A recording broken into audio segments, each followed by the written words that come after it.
semuanya. Kita ketemu lagi dalam BSK Bible Study for Kids.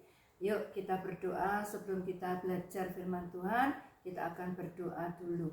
Terima kasih Bapak yang baik, kembali kami boleh datang kepadamu, bahkan kami boleh belajar kembali akan kebenaran firman-Mu. Mari Tuhan Engkau urapi kami, Engkau urapi anak-anak kami yang mendengar, supaya firman-Mu tumbuh dan berbuah-buah dalam hidup kami. Berkati anak-anak kami, berikan hati yang subur untuk benih firman-Mu. Terima kasih Bapak, segala roh-roh yang bukan dari Engkau, yang ingin mencuri kebenaran firman-Mu, kami tolak dalam nama Yesus, kami ikat dalam nama Tuhan Yesus, kami hancurkan dalam nama Tuhan Yesus. Biar firman-Mu Tuhan boleh bekerja dalam hidup kami semuanya. Roh Kudus, Engkau cengkeram setiap hati, setiap telinga yang mendengar, supaya kami boleh mengerti kehendak-Mu.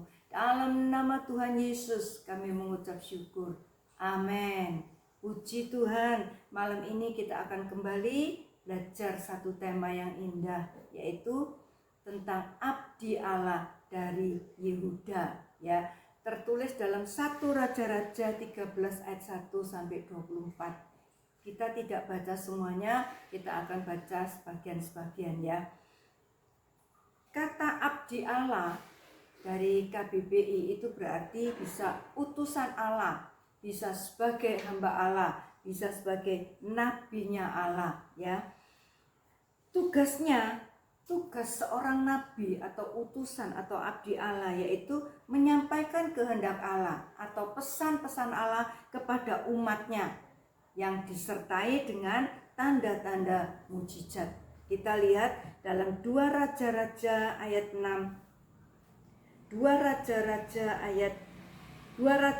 6 ayat 6. Tetapi berkatalah abdi Allah, kemana jatuhnya? Lalu orang itu menunjukkan tempat itu kepadanya. Kemudian Elisa memotong sepotong kayu, lalu dilemparkannya ke sana. Maka timbullah mata kapak itu dibuatnya. Ini satu peristiwa. Ketika itu Nabi Elisa dengan rombongannya, terus mereka memotong pohon-pohon, ya, mau dipakai untuk menjadi kemah, sebuah rumah. Lalu mata kapak, adik-adik tahu ya, mata kapak itu yang besi. Kalau kapak ujungnya itu dari kayu, terus mata kapaknya itu dari besi. Itu berat sekali. Ternyata itu salah satu mata kapak dari murid-murid Elisa itu jatuh, lepas, lalu masuk ke dalam sungai, dan pasti tenggelam sampai ke dasarnya karena besi itu berat. Dan orang-orang yang motong kayu ini atau hamba-hamba Elisa ini ketakutan. Tolong Tuanku, ini mata kapak kita pinjam. Lalu Nabi Elisa tanya, di mana jatuhnya? Jatuhnya di situ. Lalu mengambil sepotong kayu, dipotong, lalu dilemparkan ke sungai itu, ke tempat yang jatuh. Aneh adik-adik ya, tapi nyata. Ini namanya mujizat. Kayu itu tidak lari atau tidak hanyut oleh air sungai, tapi bisa mengapung. Lalu seperti ada magnetnya, mata kapak itu naik dari bawah ke atas, nempel. Secara logika tidak mungkin itu terjadi, ya. Ini Nabi Allah yang disuruh menyampaikan pesan selalu disertai dengan tanda-tanda ajaib, ya. Sekarang kita melihat selanjutnya. Abdi Allah atau Nabi Allah atau hamba Allah, utusan Allah itu ada yang benar, ada juga yang palsu, ya. Kita baca, sebab itu kita harus hati-hati. Yeremia, kita baca Yeremia 28 ayat 9. Tetapi mengenai seorang nabi yang bernubuat tentang damai sejahtera, jika nubuat nabi itu digenapi, maka barulah ketahuan bahwa nabi itu benar-benar diutus oleh Allah. Jadi kita harus hati-hati, ya. Kita tidak boleh sembarangan terus percaya, oh di situ ada nabi, di sini ada nabi. Cara ngetesnya gampang. Apa yang dinubuatkan oleh nabi itu, kalau itu benar terjadi, berarti nabi itu betul-betul diutus oleh Allah, nabi yang benar. ada juga nabi yang palsu, kata firman Tuhan. Kita lihat dalam Ulangan 18 ayat 22. Ulangan 18 ayat 22, demikian firman Tuhan. Apabila seorang nabi berkata demi nama Tuhan, bernubuat, mengatakan kata-kata mujizat dan sebagainya, dan perkataannya itu tidak terjadi dan tidak sampai, maka itulah perkataan yang tidak difirmankan Tuhan. Artinya tidak disuruh. Dengan terlalu berani nabi itu telah mengatakannya, maka janganlah gentar kepadanya. Jadi seperti nubuatan dalam Matius, ya, kita baca dalam Matius 7 ayat 15. Waspadalah terhadap nabi-nabi palsu yang datang kepadamu dengan menyamar seperti domba, tetapi sesungguhnya mereka adalah serigala yang buas. Kita juga baca dalam Matius 24 ayat 24. Sebab Mesias dan palsu dan nabi-nabi palsu akan muncul, dan mereka akan mengadakan tanda-tanda yang dahsyat dan mujizat sehingga sekiranya mungkin mereka menyesatkan orang-orang pilihan juga. Dalam Matius sudah dikatakan, Putra Manusia Yesus sudah mengatakan, pada akhir zaman akan banyak timbul nabi-nabi palsu, Mesias palsu, ajarannya ya pasti palsu, bahkan bisa menyesatkan banyak orang, termasuk orang Kristen, termasuk orang-orang pilihan. Sebab itu Tuhan memberikan satu ciri khas. Kalau nabi itu benar, diutus oleh Allah, maka setiap yang dikatakan, nubuat yang dikatakan, pesan Allah yang dikatakan, itu pasti jadi. Tapi kalau nabi itu tidak diutus Tuhan, dia berani mengatakan dengan kata-katanya sendiri, bahkan bisa mencatat nama Tuhan, aku ini nabi Tuhan dan sebagainya, tapi apa yang dikatakan tidak jadi, itu namanya nabi palsu. Jadi kita harus waspada, khususnya di akhir zaman ya, adik-adik, saudara-saudaraku, banyak bermunculan nabi-nabi palsu yang bisa menyesatkan orang-orang percaya. Sebab itu Tante harapkan kalian dengar firman Tuhan, lalu tumbuh dalam firman Tuhan itu, berakar dalam firman Tuhan itu.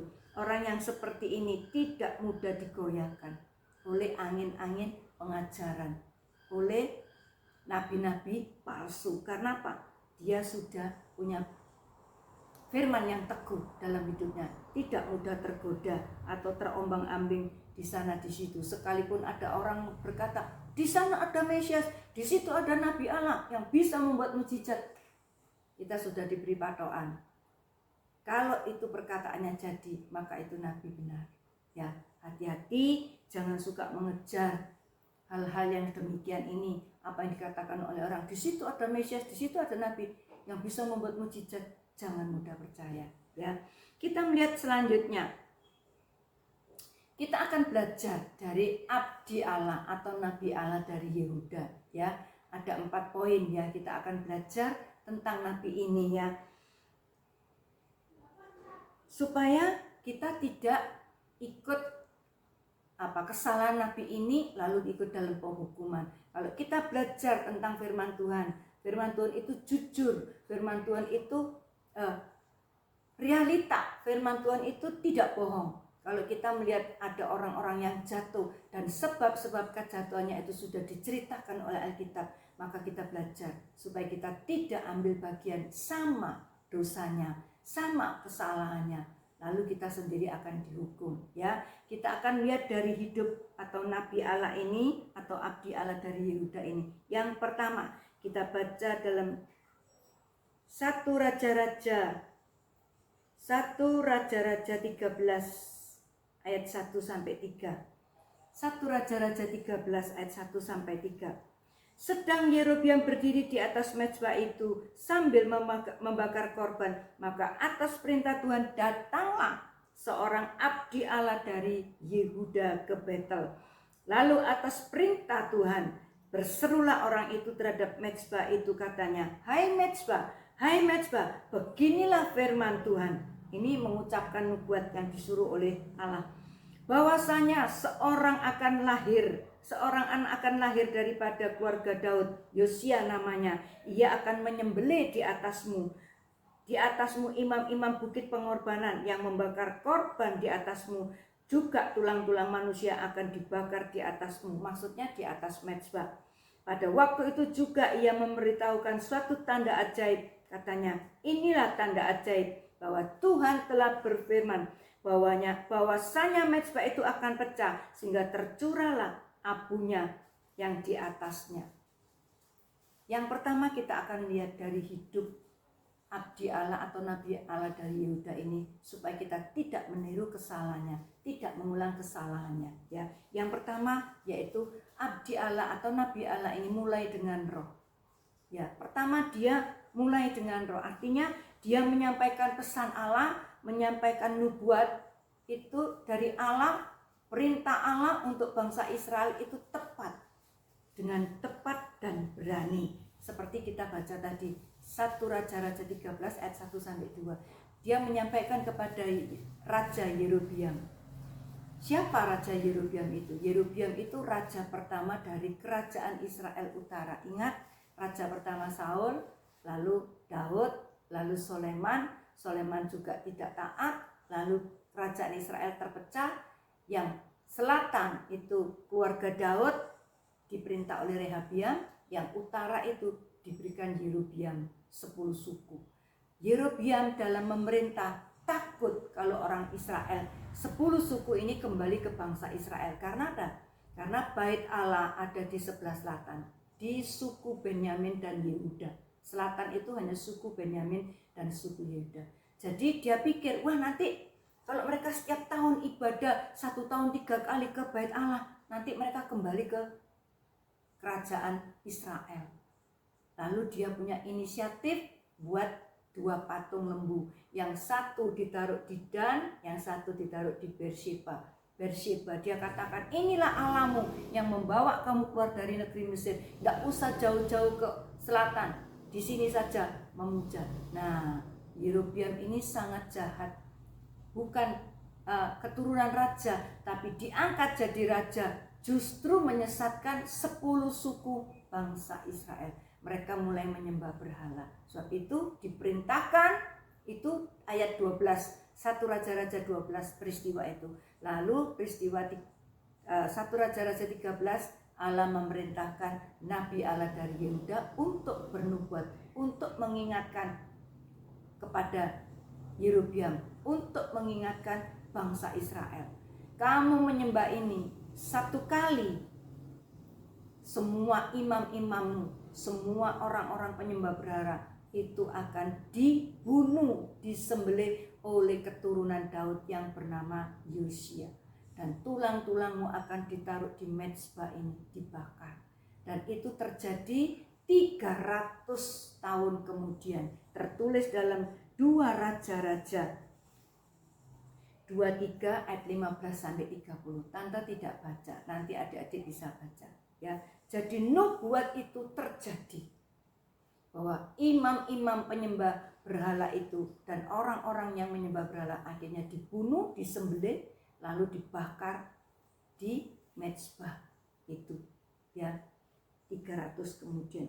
Jadi awal daripada pelayanan nabi muda ini, dia mulai dengan roh, menyampaikan pesan Allah dengan berani dan tepat kepada Raja Yerobeam. Yang kedua, memberitahukan suatu tanda mujizat, ya. Kita baca dalam 13 tadi, 13 ayat 3. Pada waktu itu juga ia memberitahukan suatu tanda ajaib, katanya. Inilah tanda ajaib bahwa Tuhan telah berfirman bahwasanya mezbah itu akan pecah sehingga tercurah abunya yang di atasnya. 5. Mezbah itu pun pecahlah. Ketika nabi itu berfirman, disuruh Allah menyampaikan firman itu, bahwa mezbah yang di depannya Yerobeam mengorbankan korban untuk ilah-ilahnya, dikatakan mezbah ini akan pecah. Dan itu terjadi dalam ayat 5. Mezbah itu pun pecahlah sehingga abunya yang di atas tercurah sesuai dengan tanda ajaib yang diberitahukan abdi Allah itu di atas atas perintah Tuhan. Lalu berbicara, lah raja itu berkata kepada abdi Allah itu, mohonkanlah atas belas kasihan Tuhan Allahmu dan berdoalah untukku supaya tanganku dapat kembali. Dan abdi Allah itu memohonkan belas kasihan, maka tangan raja itu dapat kembali dan menjadi semula. Ketika Nabi Allah ini dari Yehuda ini mengucapkan nubuat atas perintah Allah bahwa mezbah itu akan pecah, abunya akan terambur. Lalu Raja Yerobeam ini dalam ayat 4 marah, mengedangkan tangannya, tangkap nabi itu. Ketika dia berkata seperti ini, lalu tangannya tidak bisa kembali. Dan ayat 5 tadi kita baca bahwa mezbahnya itu pecah sungguhan. Ini tanda bahwa nabi ini betul-betul dari Allah, sehingga apa yang dinubuatkan terjadi. Lalu ayat 6, tanda mujizat itu terjadi lagi, yaitu Yerobeam berkata, tolonglah aku, kasihani aku, doakan aku kepada Allahmu supaya tanganku bisa kembali. Ketika didoakan, tangannya bisa kembali normal, tidak kaku seperti ini. Ya, itu tanda mujizat. Jadi betul-betul Nabi Allah, nubuatnya terjadi, pesan Allahnya terjadi, dan disertai dengan tanda-tanda mujizat. Sungguh indah pelayanan ini. Pertama, dia melayani sungguh indah, yaitu dia betul-betul mulai dengan roh menyampaikan isi hati Allah, dan Allah sendiri yang menggenapkan firman Tuhan. Sebab itu biar kita mau sungguh-sungguh hidup ini, pakailah hidup ini untuk mengasihi Tuhan, menyala-nyala roh kita dalam Tuhan. Jangan roh kita itu padam, jangan menjadi orang yang suang-suang kuku, tapi biar roh ini menyala-nyala. Rom 12 ayat 11 ya. Sekarang kita melihat yang kedua, hidup daripada Nabi Allah ini dari Yehuda. Yang kedua, apa yang bisa kita pelajari? Kita baca dalam 1 Raja-Raja 13. Adik-adik bisa kasih pembatas ya.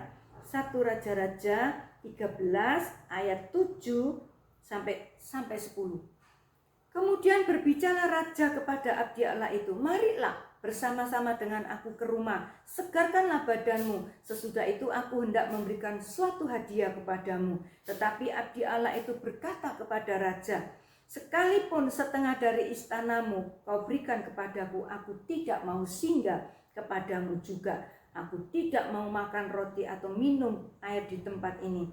Sebab beginilah diperintahkan kepadaku atas firman Tuhan, jangan makan roti atau minum air, dan jangan kembali melalui jalan yang kau tempuh itu. Lalu pergilah ia melalui jalan lain dan tidak kembali melalui jalan yang telah diambilnya untuk datang ke Betel.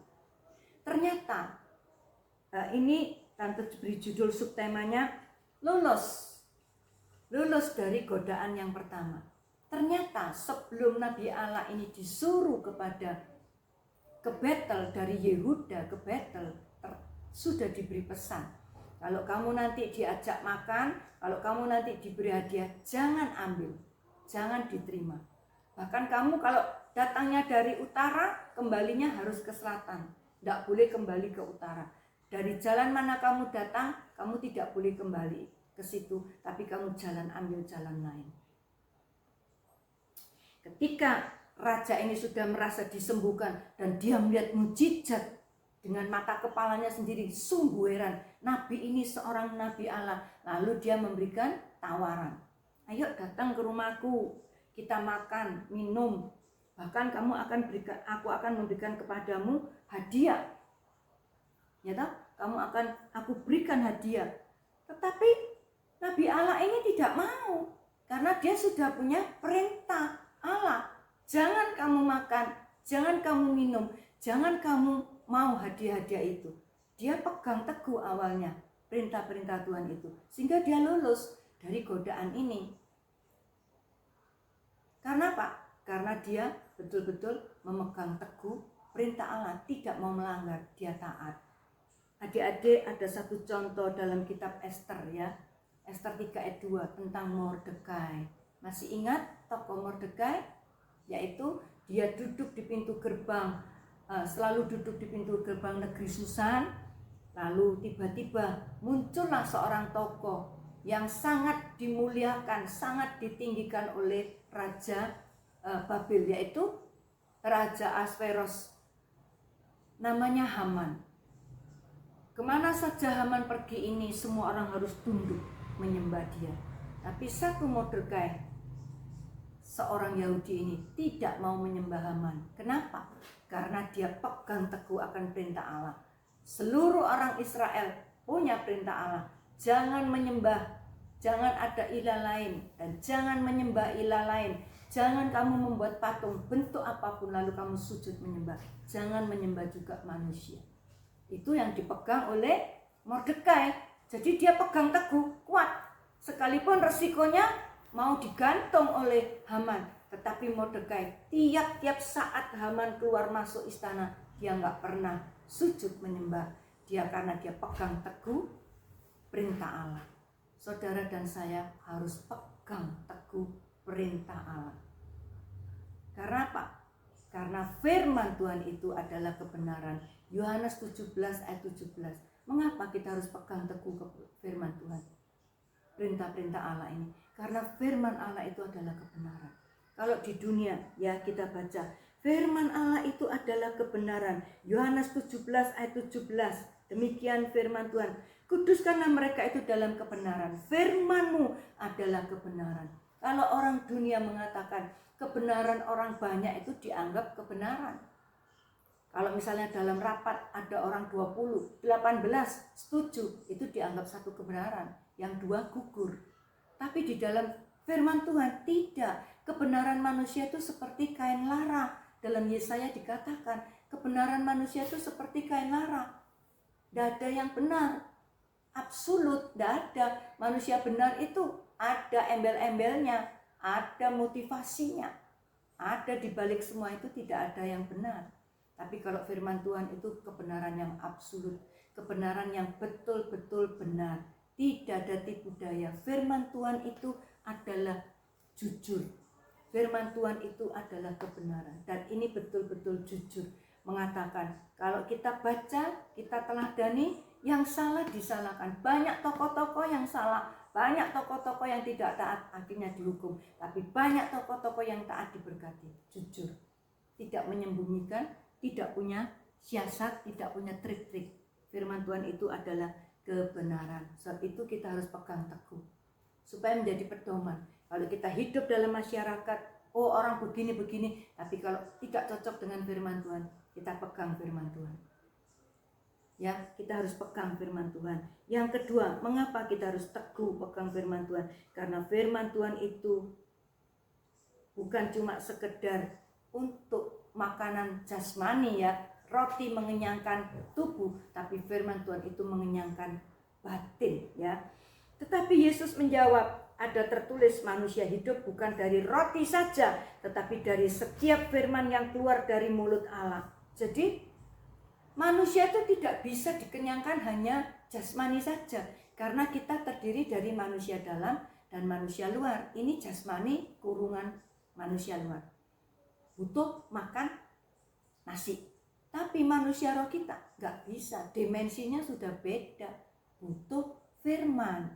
Kalau firman itu dalam hati kita, dalam hidup kita, firman itu kita simpan sebagai makanan rohani kita, dan rohani kita kenyang, maka kita tidak mudah tergiur, tidak mudah tergoda oleh tawaran-tawaran dunia.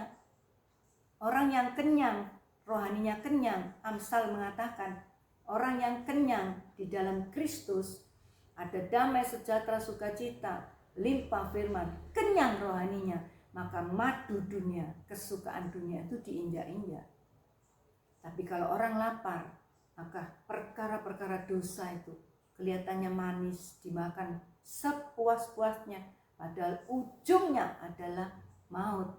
Jadi kita harus pegang teguh firman Allah. Harus kita punya prinsip, penuhi keinginan, penuhi lapar, haus jiwa kita dengan firman Tuhan. Maka kita akan teguh, ya. Jadi mengapa kita harus pegang teguh firman Tuhan? Karena dia bisa mengenyangkan. Yang pertama, firman Tuhan adalah kebenaran. Yang kedua, dia bisa mengenyangkan rohani kita ya. Yang ketiga, mengapa kita harus pegang teguh firman Tuhan? Supaya kita tidak menyimpang ke kanan atau ke kiri, tapi kita boleh teguh. Kita baca 119, 105. Di mana ayatnya? Pasti Mazmur ya. Firman-Mu itu pelita bagi kakiku dan terang bagi jalanku. Dalam terjemahan lama sulu. Bayangkan kalau kaki kita punya pelita, punya senter, sekalipun gelap, kita nggak akan tersandung. Kita punya terang di kaki kita, bisa menerangi jalan ini. Kalau saudara dan saya punya firman, itu akan menerangi hidup saudara, sehingga saudara tidak tersesat. Di luar sana, di luar Kristus, banyak ajaran-ajaran, tawaran-tawaran yang ujungnya adalah maut, menyesatkan, ya, melasatkan tabiat daging. Itu bahaya ya. Kita harus teguh. Simson itu nasir Allah, dipilih Allah. Sudah dinubuatkan, rambutnya tidak boleh dipotong, kamu akan dipakai oleh Allah. Tapi Simson tidak memperhatikan, tidak pegang teguh akan firman Allah, tidak pegang teguh akan perintah Allah, sehingga dia hidup sembarangan, jatuh bangun dalam dosa perzinahan. Akhirnya Simson harus bayar mahal, matanya harus dicukil. Kita harus pegang teguh firman Tuhan. Yang keempat, mengapa kita harus pegang teguh firman Tuhan? Kita baca Ibrani 4 ayat 12. Ibrani 4 ayat 12. Sebab firman Allah hidup dan kuat dan lebih tajam daripada pedang bermata dua manapun. Ia menusuk amat dalam sampai memisahkan jiwa dan roh, sendi-sendi dan sumsum. Dia sanggup membedakan pertimbangan dan pikiran hati kita. Jadi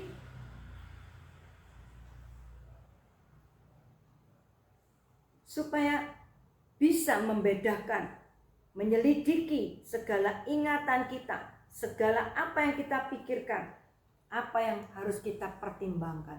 Kalau kita punya firman, kita tidak gampang-gampang memutuskan. Kita punya pertimbangan, ini dari Tuhan atau tidak, ini benar atau salah.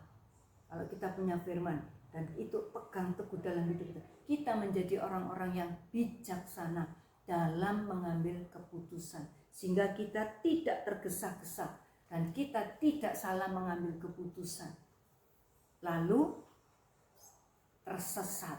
Tapi kalau kita punya firman Tuhan, itu dikatakan kita menjadi orang yang bijaksana ya. Yang kedua tadi, Nabi Allah ini lulus dari godaan yang pertama. Mulai dengan roh, lalu digoda, dia tetap pegang teguh firman Tuhan. Wah, luar biasa ya, mujizat terjadi. Yang ketiga, kita belajar dari hidup Nabi ini apa? Dia tidak lulus dalam godaan yang kedua. Ya, kita baca dalam 1 Raja-Raja, tidak lulus di godaan yang kedua. 1 Raja-Raja 13 ayat 14 sampai 19. Dan pergilah mengikut abdi Allah itu dan mendapatkan duduk di bawah sebuah pohon besar. Ia bertanya kepadanya, engkaukah abdi Allah yang telah datang dari Yehuda? Jawabnya, ya akulah itu. Katanya kepadanya, marilah bersama-sama aku ke rumah untuk makan roti. Tetapi jawabnya, aku tidak akan kembali bersama-sama engkau dan singgah kepadamu. Aku tidak dapat makan roti atau minum air bersama-sama engkau di tempat itu, sebab telah diperintahkan kepadaku atas firman Tuhan, jangan makan roti atau minum air di sana. Jangan berjalan pulang melalui jalan yang telah kau ambil itu. Lalu jawabnya kepadanya, aku pun seorang nabi, juga seperti engkau. Dan atas perintah Tuhan seorang malaikat telah berkata kepadaku, bawalah ia pulang bersama-sama engkau ke rumahmu, supaya ia makan roti dan minum air. Tetapi ia berbohong kepadanya. Sebelum ini adik-adik, anak-anak, kalau kita baca dalam itu 1 Raja-Raja 3 mulai 11 sampai 14 itu, ada seorang nabi tua. Ketika anak-anaknya pulang, dia katakan, di kerajaan ada seorang nabi muda dari Yehuda, telah buat mukjizat, apa yang dikatakan itu terjadi. Lalu nabi tua ini berkata, pelanai keledaiku, maksudnya supaya ditaruh untuk duduk. Lalu dia pergi kemana? Abdi Allah itu pergi ke sana. Lalu dia mengikuti anak-anak. Di ayat 14 dia ketemu nabi Allah ini sedang duduk di bawah pohon besar, ya. Ini poin yang penting, anak-anak. Jangan sampai kita keliru, ya. Setiap roh, setiap pengajaran itu harus kita uji, ya. Jangan kita sembarangan, tetapi perlu kita uji, ya. Sebelumnya itu tadi, anak-anak, ya. Lalu digoda, padahal materinya itu sama. Diajak pulang makan dan minum, materinya itu sama. Di sini godaan yang kedua malah tidak diberi hadiah. Tapi dia kena kata-kata nabi tua ini, anak-anak. Aku juga seorang nabi. Tadi ada utusan malaikat suruh membawa kamu pulang supaya memberi kamu makan dan minum. Padahal nabi muda ini sudah ngomong seperti kepada Raja Yerobeam, aku tidak boleh. Allah memerintahkan aku tidak boleh makan, tidak boleh berhenti di sini. Sayangnya dia berhenti, duduk di bawah pohon besar itu. Lalu nabi tua ini datang dan terbujuk. Lalu dia ikut nabi ini. Sehingga dia jatuh.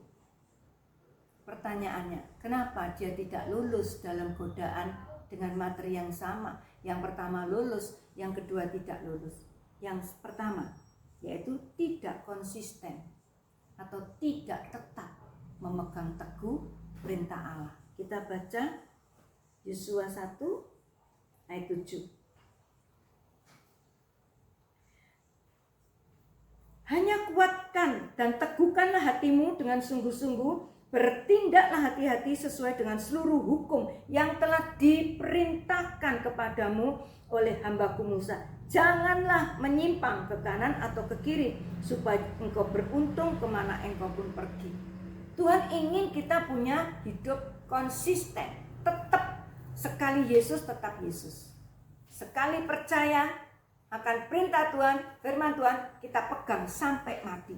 Ya, itu namanya orang konsisten. Sebagai orang percaya, kita betul-betul harus konsisten, pegang ajaran Tuhan, perintah Tuhan. Kalau nabi muda ini tadi sudah ngomong dia, aku enggak boleh. Perintah Tuhan enggak ngomong gitu.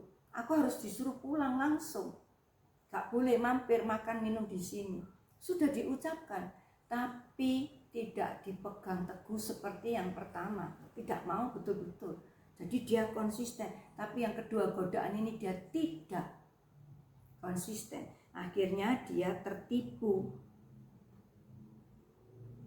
Adik-adik, saudara-saudara yang dikasihi Tuhan, kita harus pegang teguh firman Tuhan, konsisten. Tidak cukup 1 tahun, tidak cukup 5 tahun, 50 tahun, 60 tahun, tidak cukup sampai akhir hidup kita. Sekali Yesus tetap Yesus, sekali pegang firman Tuhan, perintah Tuhan, kita mati sampai pegang firman Tuhan. Tidak boleh kita menyimpang di tengah lalu kita berpaling, lalu meninggalkan Tuhan. Wah, sudah nggak cocok, lalu kita murtad. Ada banyak orang yang murtad, ada banyak orang yang tidak konsisten, ada banyak orang yang di tengah jalan meninggalkan Tuhan. Apapun alasannya, kalau sampai mati tidak bertobat, orang itu tidak akan selamat. Dalam Kejadian 50 ayat 20-21, peristiwa tentang Yusuf. Yusuf itu konsisten, pegang janji Allah.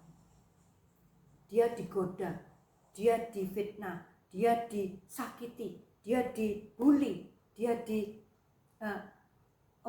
dijahati oleh saudara-saudaranya, dimasukkan sumur, dijual jadi budak, di rumah Potifar difitnah oleh istri Potifar. dia tetap pegang janji Allah, dia tetap pegang perintah Allah, tidak membalas jahat dengan jahat. Bahkan dia tetap menjaga kesucian bujangnya, tidak tergoda oleh tawaran Tante Po ini sehingga berbuat zina. Tidak, ini orang yang konsisten. Bagaimana saudara dan saya? Nyontek, ikatan pornografi, ikut-ikutan, ikut berkelahi, penuh kebencian dengan iri, buang semua itu. Tidak ada gunanya. Apa yang bertolak belakang dengan firman Tuhan, kita buang. Kita belajar firman Tuhan, hati kita diterangi, pikiran kita diterangi. Tidak boleh membunuh, tidak boleh mencuri, jangan iri milik orang lain. Itu harus kita pakai dalam hidup kita. Kita terapkan, pegang teguh. Oh enggak, maaf. Kalau ada sesuatu tawaran, terus kita tergoda, hati-hati. Kita harus pegang teguh, ya. Kita harus kembalikan, cocokkan dengan firman Tuhan. Supaya apa? Supaya kita tidak melanggar firman Tuhan, ya.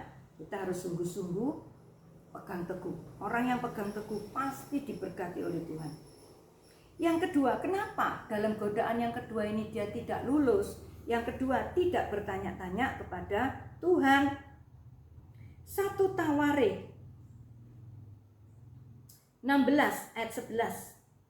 Carilah Tuhan dan kekuatannya, carilah wajahnya selalu. Dalam terjemahan Wasiat Lama, bertanya-tanyalah akan Tuhan dan akan kuasanya, dan carilah hadiratnya selalu.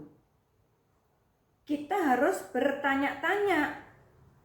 Ini poin yang penting adik-adik, ya.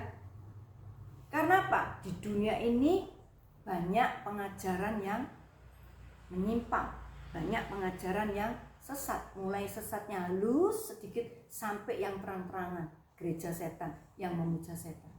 Kita harus hati-hati, ya. Firman Tuhan mengajarkan, ujilah setiap roh. Kita baca dalam 1 Yohanes 4 ayat 1. 1 Yohanes 4 ayat 1. Saudara-saudaraku yang kekasih, janganlah percaya akan setiap roh, tetapi ujilah roh-roh itu, apakah mereka berasal dari Allah? Sebab banyak nabi-nabi palsu yang telah muncul dan pergi ke seluruh dunia. Ujilah setiap pengajaran, setiap roh, setiap pendapat, setiap kata-kata, setiap nubuatan. Ujilah apakah itu benar dari Tuhan. Jangan langsung percaya. Seperti Daud, kuncinya Daud, perang selalu menang, bertanya-tanya akan Tuhan. Tidak memutuskan sendiri. Yang kedua kita lihat Galatia 1 ayat 8 dan 9. Tetapi sekalipun kami atau seorang malaikat dari surga yang memberitakan kepada kamu suatu Injil yang berbeda dengan Injil yang telah kami beritakan kepadamu, terkutuklah dia. Seperti yang telah kami katakan dahulu, sekarang kukatakan sekali lagi, jikalau ada orang yang memberitakan kepadamu suatu Injil yang berbeda dengan yang telah kamu terima, terkutuklah dia. Jadi kalau ada orang yang memberitakan Injil atau memberitakan yang lain, kita harus cek. Berapa hari yang lalu Tante Paulus didatangi oleh seorang saksi Yehova. Dia katakan, kita sharing firman. Kamu percaya Yesus itu adalah manusia? Saya katakan, saya punya gereja dan saya percaya bahwa Yesus pernah jadi putra manusia, pernah jadi manusia, bukan ciptaan, tapi memang pernah jadi manusia, tapi sekarang dia sudah kembali ke surga karena misinya sudah selesai, mati di atas kayu salib, menebus dosa manusia yang percaya, lalu kembali ke surga. Minggu yang lalu kita memperingati hari Pentakosta, pencurahan Roh Kudus, karena 10 hari yang lalu tanggal 27 Mei kita memperingati kenaikan Tuhan, 10 hari kemudian dicurahkan Roh Kudus, Pentakosta. Ya, lalu ibu ini, oh ya sudah, dia lalu pergi. Harus cek. Kalau kita punya firman, kita nggak tersesat, kita nggak mudah percaya tawaran ajaran lain. Ini poin yang penting, ya. Andai kata abdi Allah ini waktu mendengar nasihat daripada nabi tua, dia katakan, kita kan sama-sama nabi, ayo kamu pulang ke rumahku, makan minum. Andai kata dia peka, dia katakan, loh kok gak cocok firman Tuhan ini, saya gak boleh makan. Tapi kok dia mengatakan, dia juga dapat dari Allah, mengatakan bahwa maaf, dia kok mengatakan saya disuruh ke rumahnya dia. Nah, kita cek. Dia harusnya pegang teguh. Enggak, firman Tuhan ditaruh dalam hatiku bahwa aku tidak boleh ikut. Berarti kamu bohong sama saya. Andai kata abdi Allah yang muda ini tadi, nabi muda ini, yang dari Yehuda ini, cek dulu, tanya-tanya dulu. Loh, kok berbeda nasihatnya, kok bertentangan. Tapi dia kok ya juga pakai nama Tuhan. Dia berkata, disuruh Tuhan. Diam sejenak, dia cek. Dia pasti akan ada peneguhan dari Allah. Itu yang salah, kamu yang benar. Dia tidak akan jatuh dalam godaan yang kedua ini. Dia akan lolos seperti godaan pertama. Dia akan punya prinsip, enggak, aku enggak mau. Sayang adik-adik, nabi ini, nabi dari Yehuda ini ikut pulang, ikut ke rumahnya nabi tua ini.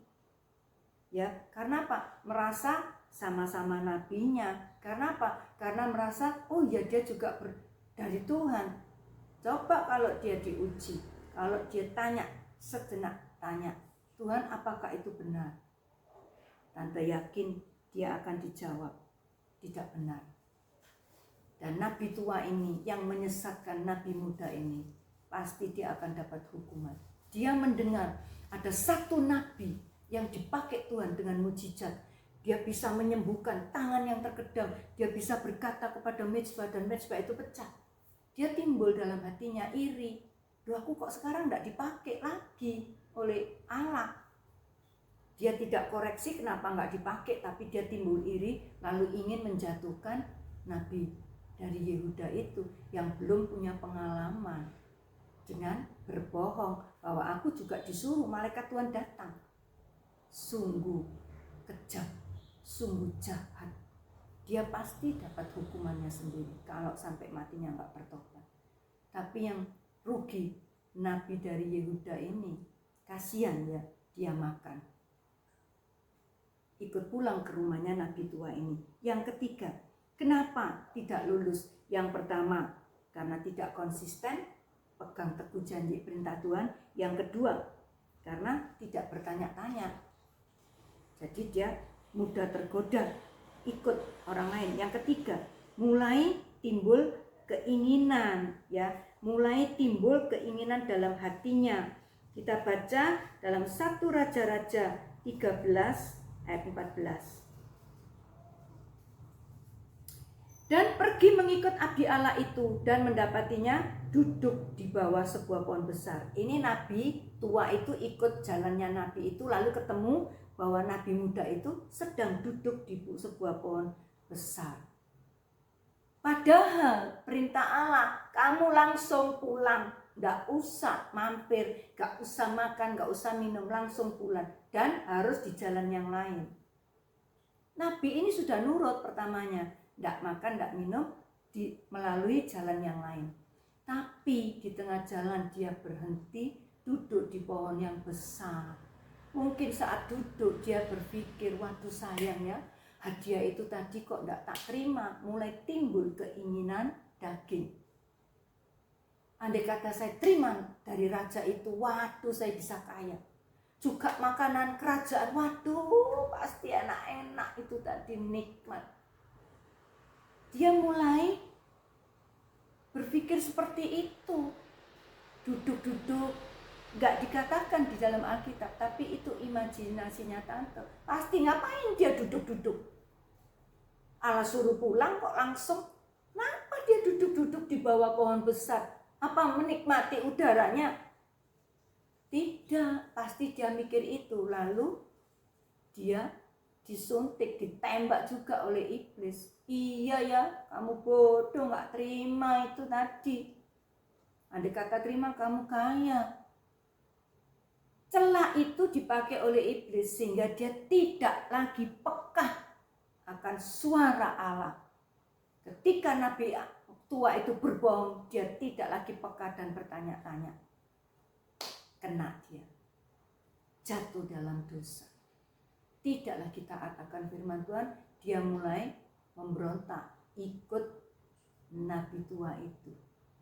Hati-hati dengan kedatangan ingin ya. Kita tidak boleh kedatangan ingin. Kedatangan ingin hawa nafsu, dosa-dosa perzinahan, apa saja. Keinginan daging untuk merasakan itu jahat. Itu panah-panah iblis yang menjatuhkan. Ingat Hawa kedatangan ingin melihat buah itu, tiap hari dilihat kok kelihatannya bagus, kalau dimakan rasanya enak. Lama-lama dipetik, lama-lama dimakan, dosa. Kita akan lihat satu contoh juga yang sangat tragis, ya. Matinya nggak enak, dikubur hidup-hidup ya, dilempar batu. Kita baca dalam Yosua atau Yusak 7 ayat 20-21. Sama anunya, step-stepnya untuk jatuh ke dalam dosa. Ingin ambil makan. Lalu akan menjawab Yosua, katanya, benar, akulah yang berbuat dosa terhadap Tuhan Allah Israel. Sebab beginilah perbuatanku. Aku melihat di antara barang-barang jaran itu jubah yang indah, buatan Siniar dan 200 sikal perak, sebatang emas dan 50 sikal beratnya. Aku mengingininya. Ingat, melihat lalu mengingininya. Maka ku ambil. Semuanya itu disembunyikan di dalam kemah, dalam tanah, dan perak itu dibawa sekali. Lalu Yosua sampai 21. Ketika Yosua membawa perang bersama orang Israel, terjadi kekalahan. Karena sebelum ayat ini, ayat 6 dikatakan, kamu mengalahkan kota Yeriko, kota itu, lalu kamu tumpas dan jangan biarkan barangnya, betul, kota Yeriko tumpas. Dan barang-barang itu sebagai barang tumpas, tidak boleh diambil. Tapi akan melihat baju yang kain yang dari Siniar bagus, kerungsang emas 50 sikal peraknya. Ingin, kedatangan ingin. Lalu diambil, lalu disembunyikan. Perangnya menjadi kalah, orang Israel kalah. Banyak contoh yang seperti ini. Hawa ingin, melihat ingin, lalu jatuh. Akan melihat ingin, mengambil, jatuh. Nabi muda ini juga timbul keinginan, waduh kok sayang ya, kok enggak saya ambil waktu itu. Sehingga apa? Waktu Nabi tua ini berkata, dia tidak lagi peka akan suara Allah. Dan akhirnya jatuh. Jangan ingin akan perkara-perkara dosa. Jangan coba-coba untuk mencicipi perkara dosa. Apapun itu. Nanti adik-adik akan terjerat. Dan tidak bisa lepas. Jatuh dalam dosa, akhirnya terima hukuman.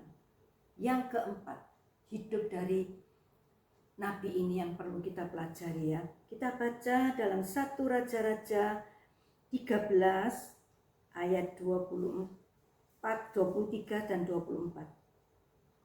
Setelah orang itu makan roti dan minum air, dipelanainya keledai baginya. Orang itu pergi, ini Nabi Buddha. Tetapi di tengah jalan ia diserang seekor singa dan mati diterkam. Mayatnya tercampak di jalan dan keledai itu berdiri di sampingnya. Singa itu pun berdiri di samping mayat itu. Orang yang melanggar ini berakhir menyedihkan. Orang yang melanggar firman Tuhan, tidak pegang teguh, lalu menyimpang, maka terjadi hukuman Allah. Nabi muda ini diterkam oleh singa. Dia tidak dimakan habis, cuma dibunuh.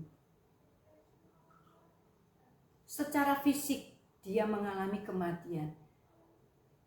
Kalau saat dia dalam kematiannya itu, saat mungkin waktu diterkam lihat singa dia bertobat, rohnya selamat, sekalipun tubuhnya mati diterkam singa, tidak nyaman, menyedihkan. Ini satu hal yang tragis, mulai dengan roh, berakhir dengan daging, dan itu menyedihkan. Ya, sangat menyedihkan. Rom 6 ayat 23 mengatakan, upah dosa itu maut. Adik-adik, saudara-saudara yang dikasihi Tuhan, kita sudah belajar tentang nabi muda ini. Ujilah dalam setiap hal, ujilah setiap roh. Jangan kita seenaknya sendiri, ya, supaya kita tidak mengulangi kesalahan nabi ini. Sebagai kesimpulannya, kita harus tetap cinta Tuhan dengan segenap hati, tidak ada reserve, sepenuhnya, segenap hati, segenap jiwa, segenap kekuatan, segenap akal budi. Lalu taat akan perintah Tuhan, enak atau tidak, cocok atau tidak dengan akal kita, tetap taat. Kalau itu namanya firman, perintah Tuhan, taati saja. Maka Tuhan yang akan menggenapi setiap janjinya. Apa yang menjadi kerinduan kita bagi orang yang percaya, yang cinta Tuhan, taat akan perintah Tuhan, pasti diberkati. Puji Tuhan, firman Tuhan sampai di sini, kita akan berdoa. Terima kasih Bapak yang baik untuk firman-Mu, untuk satu pelajaran yang luar biasa dari nabi muda ini. Kami gak perlu mengulangi kesalahan orang lain sehingga kami juga menerima hukuman. Tapi kami melihat pelajaran ini, kami akan belajar Tuhan untuk tetap konsisten, pegang janji-Mu, pegang perintah-Mu, dan selalu bertanya-tanya akan Engkau. Dan Tuhan tidak merasakan keinginan daging, supaya kami boleh peka akan suara-Mu, akan perintah-perintah-Mu. Karena perintah-Mu itu tidak berat, perintah-Mu itu adalah ringan. Karena perintah-Mu itu membawa dalam kehidupan kekal. Firman-Mu itu akan memimpin terang bagi kita, jalan hidup kita. Firman-Mu itu adalah yang menjadi kekuatan buat kita. Firman-Mu itu Tuhan yang akan menjaga hidup kita, sehingga kita boleh tetap dalam jalan-jalan-Mu. Terima kasih Bapak yang baik untuk firman-Mu. Berkati anak-anak didik kita. Berkati Tuhan mereka jauhkan dari pergaulan yang jahat. Jauhkan dari perkara-perkara yang tidak berkenan atas Engkau. Dan berkati dalam sekolahnya. Kalau sebentar ini akan musim liburan atau kenaikan kelas, Tuhan Engkau berkati mereka dalam ulangan-ulangannya, supaya mereka dapat nilai yang baik. Berkati nafkah kedua orang tua mereka. Tolong Tuhan dalam masa sulit ini. Engkau adalah Yehovah Jireh. Engkau Allah yang kaya, yang sanggup menolong bagi kami orang-orang yang mengasihi Engkau. Berkati Tuhan kedua orang tua anak-anak kami dalam rumah tangganya, dalam nafkahnya, dalam pekerjaannya, dan kami serahkan semuanya ke dalam tangan-Mu. Juga kesehatan anak-anak kami, Engkau yang memberkati Tuhan. Jauhkan dari sakit penyakit. Kalau ada musim COVID kembali, biar anak-anak kami dijauhkan dari virus-virus yang jahat ini. Dalam nama Tuhan Yesus kami tolak semuanya. Terima kasih Bapak, terima kasih. Ayo kita angkat kedua tangan kita, terimalah berkat Tuhan.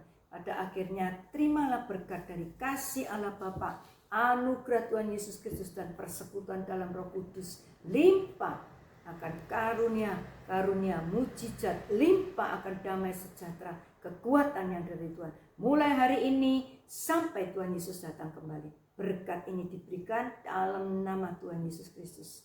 Haleluya. Amin. Puji Tuhan.